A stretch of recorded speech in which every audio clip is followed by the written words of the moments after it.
I'm Glenn McGinnis, and this is Outburst. On the program, will the economy play a part in how you vote in the next election? Absolutely, 100%. No. The economy won't.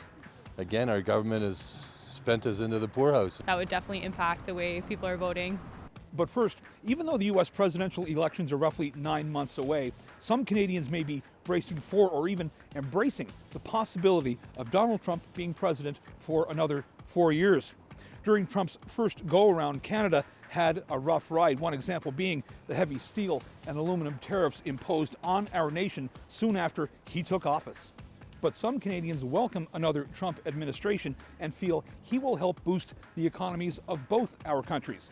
So we took to the streets to ask Canadians how they feel things will play out if Donald Trump gets back in. Our question: what would another possible Trump administration mean for Canada? More jobs for sure, because Trump made more jobs than any other president, so yeah. I like him. But yeah, I think it would be great. I hope Trump gets into power again in U.S., and we need somebody like that in our country. I think another Trump administration would hurt the whole world, not just Canada. He's protectionist. He wants to put tariffs on everything because he figures he's got his base convinced that it's the shipper that's paying the tariff, not the importer. And, you know, whether he understands that or not, I don't know. But the average American doesn't seem to understand that. I'd be more inclined to be worried about the administration that we have in Canada as opposed to the administration that we have in the United States. Obviously, there's going to be some playoff between both countries, but ultimately, I think the responsibility lies within Canada itself, and I wouldn't be concerned about with what's going on down there just yet. Not good. I think it's going to affect the economy, because when he's coming in, everybody's going to be concerned about what he's going to do, just like what happened last time. With the women's rights and everything else, the way he affects that, if we're going to follow that in any way, it's scary.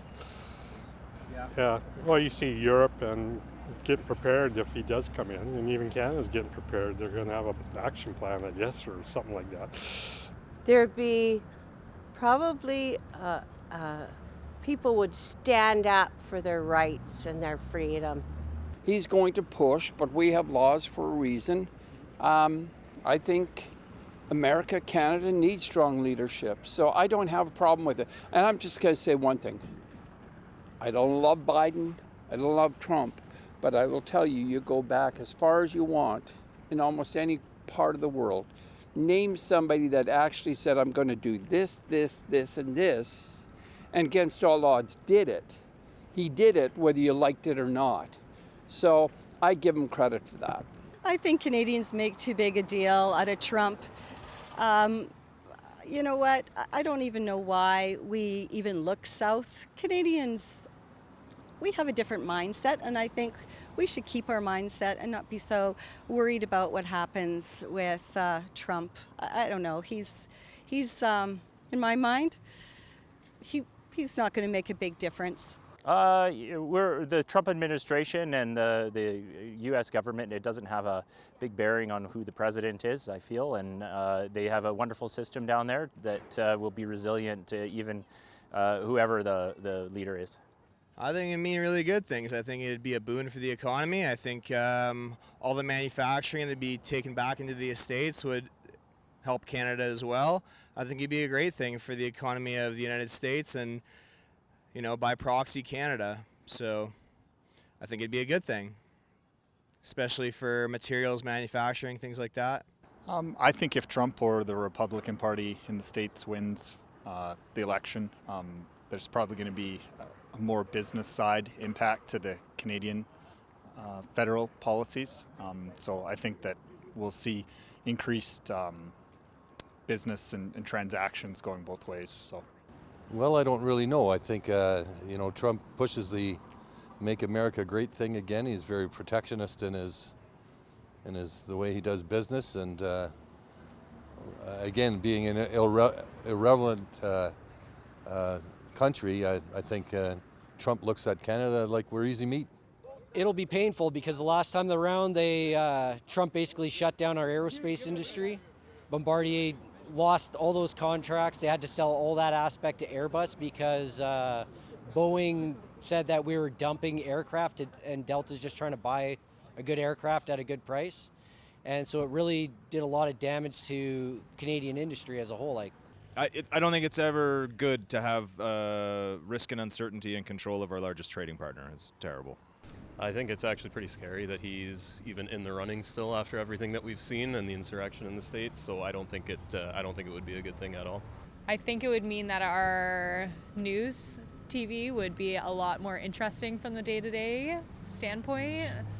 Probably a lot more comical. Twitter would also fire up again, all over again. But yeah, from every perspective, I think it would be probably a pretty big shift from what it is now. I couldn't tell. I don't know what the real impact would be. I think it's very sensational, but again, I think the power of one man is somewhat limited by the overall powers of government. I think publicly it would probably be, again, sensational and probably negative, divisive. I think it would change a bunch in terms of trade agreements, probably, considering last time he was in presidency. Don't know that I personally love the idea, but I guess it kind of depends how our government reacts to. And you, sir?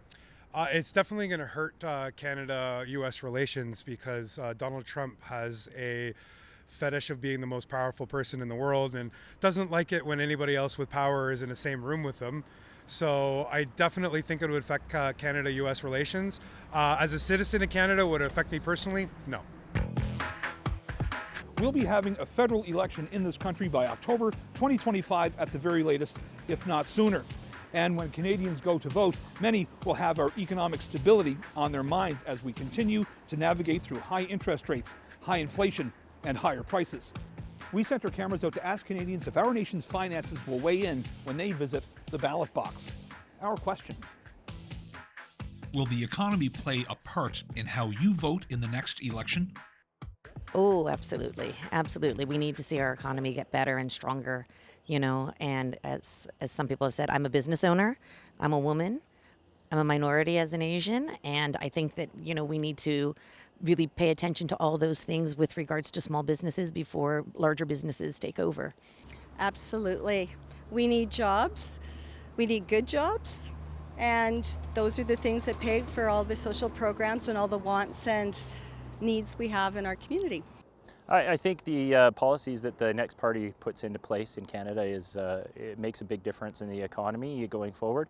I think if they have a very strict guideline on what the regulation is, then more investment will come in and people will be able to do their business. But if they decide that no, they need to leave us all hanging and not make any type of commitment as to what the regulations are, then we're going to have a really tough time of it. The economy, I think so, because inflation has become really big now. Things are becoming a lot expensive, and I feel like people aren't able to pay for their bills, like insurance, all these things. So for sure that would influence that. Yeah, I think probably the economy is one of the biggest things for sure for the next time that I'm going to vote federally. I don't think that we've done a great job on some of our budget items. I know government's important, but some of the sizes of the federal government now has gone too far, in my opinion, and maybe some balancing needs to occur there. But if we don't have a balanced budget or closer to a balanced budget, it's not going to be something good for the long term of Canada, especially our children. Absolutely will. Yeah, you bet. We're retired, we're good, but our kids and kids their age have a hell of a time with affordability, and again, our government has spent us into the poorhouse. It's Probably, yeah, to a degree. We'll see where it goes. Although, I think if people are listening to the conservative message that it's all the liberals' fault, then they're not actually looking around the world at the fact that every single country is facing inflation, and I don't blame the Liberal Party of Canada for a global economic problem. So I'm not going to hang all of it on them, but at the same time, they need to be credibly managing how it is going now. So, Economy always plays a part. I'll couch that by saying that I don't always believe that the federal government, itself as the body is fully in control of being able to impact it. There are a lot of other factors out there. Certainly the policies that they want to push will impact my decisions. Yes, absolutely.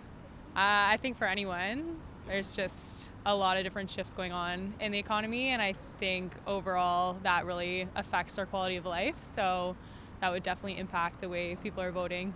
Absolutely, 100%. I mean, I'm a homeowner. I have my debts as well, and it's not a very good time right now. Housing prices, rental prices, students can't find homes. That's the number one issue right now, and I don't think the current government has tackled that as seriously as they needed to. They were pressured by the opposition, and that's why they're acting now, and I think it's too late. Canadians should really think about the rising cost of living is directly tied to the government spending, and if people are unhappy about that, then they should prioritize that at the ballot box. Probably not, because government really can't influence the economy a whole lot, no matter what everybody says. Governments tend to go after, big high-profile projects that are going to create a lot of jobs and a lot of money and everything else. But it's the small business that drives the economy in Canada, and it's the average Canadian that goes out and invests in small business by purchasing and supporting them. So I really don't think that people thinking the government's going to, be able to influence the economy. Not a whole hell of a lot. Central bank does, but the government has no say over what central bank policy is.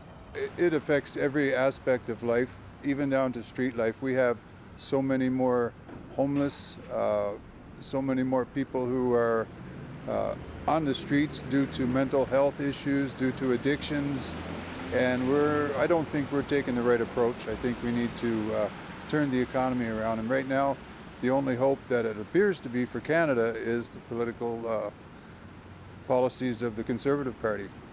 The fact of the matter is, from a fiscal perspective, they have spent beyond our means, your children's means, and I'm going to tell you, they've done serious damage to our economy and our debt servicing ratio with all the quantitative easing and the printing of money. Common sense needs to come back. There's only one taxpayer. I would think that every Canadian would agree with this, is that, hey, Mr. Prime Minister, whether it's Pierre Poilievre or Justin Trudeau or Jagmeet, heaven forbid, you know what? Show us that you're a good master with our dollar and we'll support you. He hasn't done that. He's been a free-for-all, and I'm going to tell you, the NDP and the Liberals, the way they've come together, they should really create one party.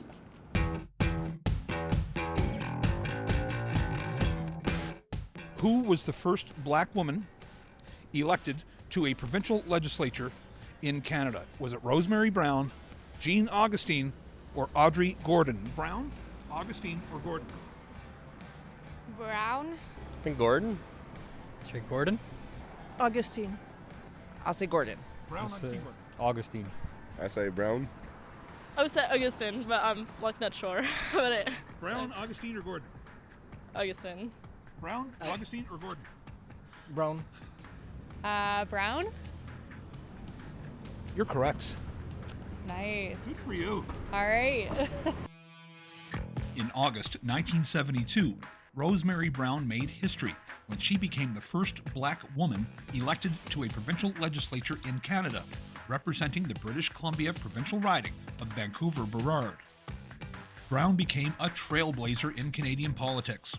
During her 14 years in BC provincial politics, she introduced legislation to reduce discrimination based on gender and marital status, and to advance human rights in her province. Rosemary Brown was also the first black woman in Canada to run for the leadership of a provincial party. In 1995, she was awarded the Order of British Columbia and the Ontario Black Achievement Award, as well as the Order of Canada in 1996. Throughout our history, Canada has garnered a lot of respect around the world through our participation and sacrifices made in conflicts from World War I onwards, our efforts as peacekeepers and her willingness to lend a helping hand wherever needed. But in this day and age, some argue Canada has lost its clout and we no longer have the esteem we once enjoyed. So we sent our cameras out with this question. How do you think Canada is viewed internationally? Yes, but I think Canada is a good country because I want to live here in the future. Yeah. I think it's a good idea because in France, for the pay, for the money, it's interested. Good opportunities. Yes. Okay, and you? Well, How are we viewed internationally? well, I think good, like especially for French people, because you have like the Quebec part. So obviously. And you're from France. I'll point that out. Yeah. So yeah, I think that a lot of French people want to live in Quebec because obviously they speak French, and yeah, you don't have like a bad image because I don't know, like you're a really peaceful country, like you don't go to war or something like that. It's not so like France. I feel like overall we're a pretty respected country, I would think. A lot of people like Canadians. They think we're very friendly. Economically, I'm not sure from that platform, but I know it's easy to travel anywhere as a Canadian. People really like Canadians around, so from that side of things, it's probably viewed highly. I think overall we're viewed very well. Neutral in terms of, sort of our politics, supportive globally. I think it's going downhill. I think that we were taken seriously back potentially even before Prime Minister Harper, but right now with Justin Trudeau, I think that there's been a few gaffes along the way, and I don't think that we're taken seriously, most recently with the government's stance on Israel and Gaza. We are a joke. We don't have enough military to protect our own shores. We rely on the United States, who relies on us, and thank goodness we gave up Alaska. Otherwise, we would have been Russians long ago. I'm a military kid. I've lived across the Northern Hemisphere, and it used to be a lot more respect with the Cold War. I think there's a lot of good soldiers doing a lot of good things, but our government is ridiculous, and the people that they have as ministers of defense should not even be in there unless they understand what the defense model is. I think it's viewed pretty good. Like we partnered with a lot of things, like countries and stuff, to help them. I think we're viewed pretty good and like better than the States. You know what I mean? Weak. We're everybody's friend, but we're not anybody's supporter, or we can write a check, but we can't do the actual legwork to support what's going on. The trucker rally is something that has left a real black eye on the international perception of Canada. Regardless of how people feel about it, it's made us look like there's jokes about Canada being a dictatorship or authoritarian country, which is something that would have never happened 10 years ago. And so I think it's impossible to say that our reputation has declined over the last period of years. Like somebody that's punching way above their weight class, that, lots of rhetoric, things that sound good, make for good sound bites, give people a warm, fuzzy feeling, but nothing happens. I think right now Canada is perhaps behind the 8 ball when it comes to how we're being viewed by the rest of the world. Our Prime Minister has done some pretty, I'll say, silly things, for lack of better words right now, but I think that he didn't do Canada any justice by performing as he has done at numerous events, not just an isolated event, but numerous events and numerous things have come out, and I think it's reflecting on Canada in a negative way. To be honest, I think that Canada sometimes is viewed positively and then sometimes viewed negatively. The negative side, I think sometimes we've made some comments federally that maybe haven't been appropriate internationally and had some interactions. I think on the positive side, Canadians are seen as fantastic people. When you go traveling around the world, or if you have people that are working around the world, they're truly well accepted. So for me, myself, my family are immigrants. Canada is viewed more like the peacemakers. It's kind of like where you want to be if you want to start your life for your family. You know, you want to stay quiet because like the U.S. for us, we see it like as being like an unsafe environment to be in. But like Canada is more of like oh, you can express your religion and all these things. So we're like seen as like peacemakers or like a fresh start.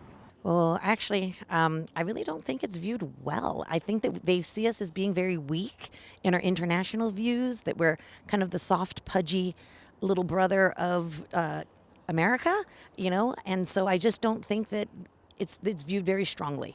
Well, today even, like, I think that especially with what Trudeau does in the international realm, I think it makes the whole country look foolish because he says stupid things in big arenas with big platforms watching him, and it's an embarrassment to the entire country. So yeah, that's what I think.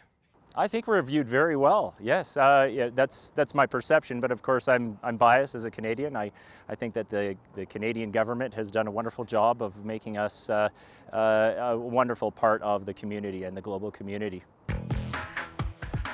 Recently, the city of Belleville, Ontario declared a state of emergency after reporting roughly 23 overdose cases in a 48-hour period.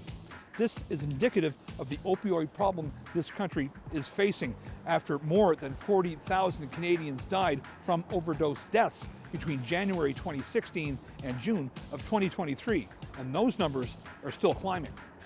We took to the streets to ask Canadians what ideas they may have to bring these numbers down.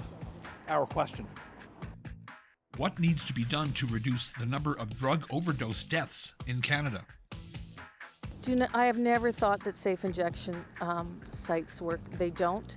Methadone and replacement does work, but it requires community involvement with community care homes, community caregivers, and people living in neighborhoods that embrace them. And other provinces have that, but BC doesn't. People might not like the answer, but I think that if it's a problem that really was being serious about being addressed, the answer is stricter regulation, not looser. I think they got to put more mental health and get the steps going to get people off the drugs and get into society and get to jobs and rehabilitation. Nobody wants to be a drug addict. So there's got to be a way that when they want to get off the drug, there's support for them. Immediate support. Right now, it's, you know. Right now you're waiting and it's not always easy. I'll go first. Okay, go ahead. Change the law back to there's no public display of using your drugs, no personal possession percentage allowed. That's all I got to say. Don't give them any free stuff. Yeah. Especially fentanyl, because it's already killing them. What do you want to kill them more? My youngest brother was a drug addict and an alcoholic. And unfortunately, 5 or 6 years ago, he was burned from here down, 3rd-degree burns. He died this past August at the age of 47. This is where I will always, always take a principled stand. Canada, we've abolished the death penalty. By the harm reduction program and giving them drugs, whether they're legal or otherwise, you have sentenced them to death because there's not enough money put into treatment. You know, I think that it's hard. It's a big, big problem. Once again, you know, you can say make drugs legal, go ahead and do it, but then I wouldn't. I think that people need to be educated, and I think we need to have more policing of certain things to make sure that people don't overdose, whether it's a prescription drug or a street drug. We need to look at all of those things together. You know, it's a big system, and it's not just one answer. I think harm reduction is a good idea. However, if you engage too much in harm reduction, it sends a signal that this type of thing is normal and natural for humans to engage in, and that's not always the case. We need to make sure that we educate and also make sure that the laws are such that we send signals that these are not activities that are sustainable for humans. There's the supply issue, or how are they getting the drugs. I think stricter laws and the trafficking of narcotics would help, but what I don't think would help would be giving people drugs like they do in BC. I think that just exacerbates the problem. A lot of it has to do with, again, economics, how comfortable people are and how they're raised as kids. Because a lot of these drug overdoses are victims of abuse and mental instability as a result of probably some challenging family situations. You know, I think when we started with the legalization of marijuana, that it kind of leads to people being susceptible to other drugs. That's a tough one. I think that, you know, increased maybe police budgets and support for those type of systems is needed. You know, working in downtown Calgary now compared to 10, 15 years ago, you see a lot of terrible things on the streets because of drugs, and you know, those people need help, but I think we need to think about how we do it. We need more services for especially young males, 18 to 25. I think that's the leading demographic of overdoses. Like, as a 20-year-old male, I definitely can see it too. Like, everyone needs it. People are hurting. I think a lot of things. I'm actually a nurse, so this question definitely hits home because I work with social determinants of health, but overall, I think it has to do a lot with finances, housing stability, access to different health services, Safe Depot, all those kinds of things. Support health promotion in the community. Yeah, a lot of different avenues. I could go on for that. I used to help the homeless downtown, like feed the homeless and stuff on a regular basis, and it's sad to see what's happening. We just need to open more shelters and put more money towards helping the people in need, right? Because it's not just people on drugs, it's people with mental health issues, and no one's looking really into mental health issues, so we need to get more into that. Well, we need more people to carry these. So we have naloxone kits. So with the Street Spectrum Outreach, all our volunteers are trained and carry these. Now I know that there's a tranquilizer going around that negates some of the effects of naloxone, but it's still important to have one because it saves a life. This will save somebody's life in about 3 seconds, as my volunteers proved last night. And Rebecca, do you have anything to add for that? I would say just make sure that people are aware of stuff going on and to know what to do if you encounter someone, and pay attention also if you see someone who needs help.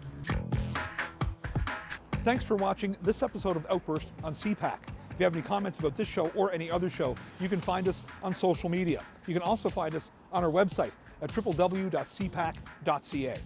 I'm Glenn McGuinness, and on behalf of my colleagues at the Cable Public Affairs Channel, thanks for watching. We'll see you next time.